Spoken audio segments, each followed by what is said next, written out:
سو وَأَقِيمُوا الصَّلَاةَ وَآتُوا الزَّكَاةَ، نماز قائم کرو اور زکوٰۃ دو، وَارْكَعُوا مَعَ الرَّاكِعِينَ، اور رکوع کرنے والوں کے ساتھ رکوع کرو۔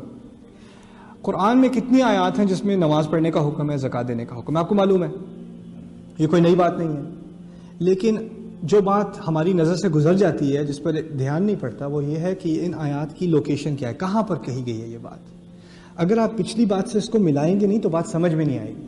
پچھلی بات کیا تھی؟ میری آیات کو چھوٹی قیمت پر مت بیچو، میرا تقوی اختیار کرو، جھوٹ کو اور سچائی کو آپس میں ملا کر مت پیش کرو، جھوٹ کو چھپاؤ مت۔ اب کہا جا رہا ہے نماز قائم کرو۔ کہنے کا مقصد کیا ہے؟ جو نماز قائم کرتا ہے وہ آیات کو نہیں بیچتا، جو نماز قائم کرتا ہے وہ جھوٹ اور سچ کو آپس میں نہیں ملاتا، جو نماز قائم کرتا ہے وہ سچائی کو نہیں چھپاتا۔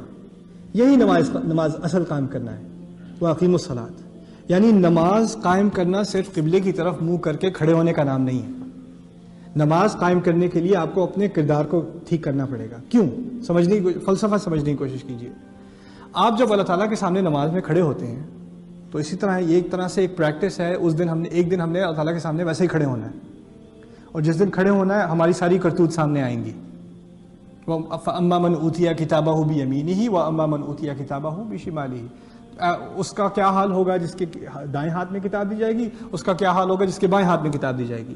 لیکن اب بھی جب ہم اللہ تعالیٰ کے سامنے نماز میں کھڑے ہوتے ہیں تو کس منہ سے کھڑے ہوتے ہیں؟ اگر ابھی نماز شروع ہونے سے پہلے جھوٹ بول رہے تھے، جھوٹی گواہی دے رہے تھے، کرپشن میں انوالو تھے، اب نماز کے لیے کھڑے ہو گئے، یہ کون سی نماز ہے؟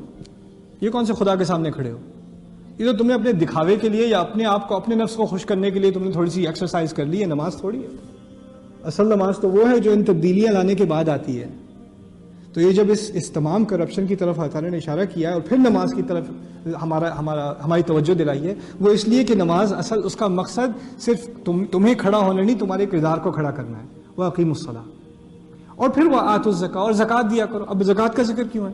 کیونکہ ابھی پچھلی آیات میں ہی تھا کہ کچھ اپنے نفع کے لیے فتوے بنا لیتے تھے، جھوٹ کو سچ بتا دیتے تھے، کرپشن کرتے تھے اور اس طرح کے پیسے کماتے تھے۔ یہ پیسے حلال ہیں یا حرام ہیں؟ حرام پیسہ کما رہے ہو، حرام پیسے پہ زکوٰۃ کہاں سے دو گے؟